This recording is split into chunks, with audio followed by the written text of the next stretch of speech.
Короче, мне так понравился один метод написания песен. Есть такая штука, уже готовые пакеты, аккорды хитов.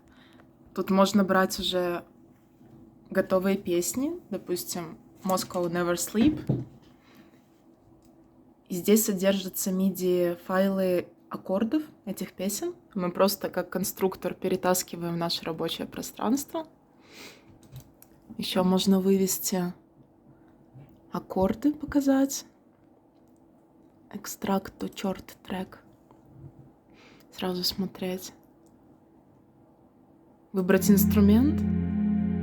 Еще смотреть состав этих аккордов. Какие именно ноты здесь. Сколько они длятся. Очень прикольная штука, что именно можно переиспользовать гармонии, то есть аккордовые последовательности. Мне понравилось.